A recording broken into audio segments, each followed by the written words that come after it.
ఈ కాపు సోదరులు అనుకునే వాళ్ళంటే ఇప్పుడు కూడా మా రంగన్న ఉంటే ఇప్పుడు 100% ముఖ్యమంత్రి అయ్యేవాడు అని అనుకుంటున్న తరుణంలో ఓ తెరపైకి పవన్ కళ్యాణ్ వచ్చాడు.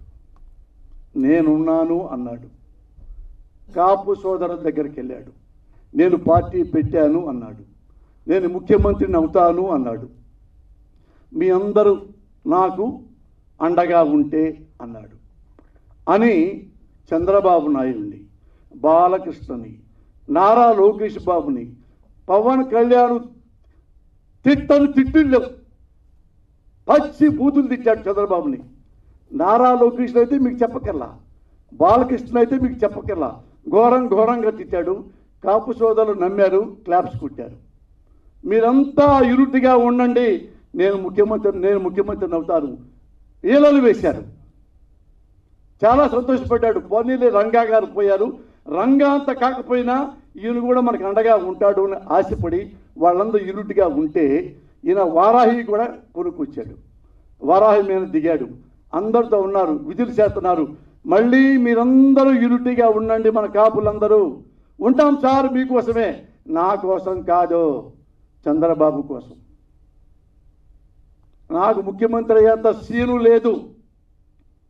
కమ్మ నాయకుడు చంద్రబాబునే మన ముఖ్యమంత్రిని చేయాలి. కాపుల మనోభావాలు ఎలా ఉంటాయి మీరు ఒకసారి క్వశ్చన్ చేయండి సార్. నేను ఎందుకు ఈ మాట్లాడుతున్నానంటే నేను ఏదో జగన్ గారికి సపోర్ట్ చేస్తానని ఇంకోళ్ళు సపోర్ట్ చేయాలని కాదు. నేను ఓటర్ని, నేను సామాజికంలో ఒకరిని, ఒక పౌరుడిని. భారతదేశంలో ఒక రాజకీయ నాయకుడు ఒక పార్టీ పెట్టి నేను చేస్తానంటే ఆలకిస్తా. ఇప్పుడు మోడీని నేను బీజేపీ వాడిని కాదు. మోడీని ఎందుకు ఇష్టపడతాను? ఆనెస్ట్ ఫెలో కాబట్టి, టాలెస్ట్ ఫెలో కాబట్టి. కేసీఆర్ ఎందుకు పడ్డాను? అతను తెలంగాణ తెచ్చాడు కాబట్టి, తెలంగాణ తేటంలో ముఖ్యుడు కాబట్టి. నాకు పర్సనల్గా నాకేం ఉండవు. ఎందుకు జగన్ గారిని సపోర్ట్ చేస్తానంటే ఒక ఓటర్గా నేను ఎప్పుడు ఏ పార్టీలో సభ్యుడిని కాదు ఈ రోజు వరకు. For your kind permission. ఎందుకు ఉన్నాళ్ళలో ఈయన బెస్ట్. 13 ఏళ్ళు చూస్తున్నా, 14 ఏళ్ళ నుంచి జగన్ గారిని. ఉన్నాళ్ళలో బెస్ట్, అందుకే ఆయనగా నేను సపోర్ట్ చేస్తున్నాను. అలాగే ఈ పవన్ కళ్యాణ్ కూడా అలాగే ప్రజల కోసం, ముఖ్యంగా కాపుల కోసం అండగా ఉంటాడు అనుకున్నా.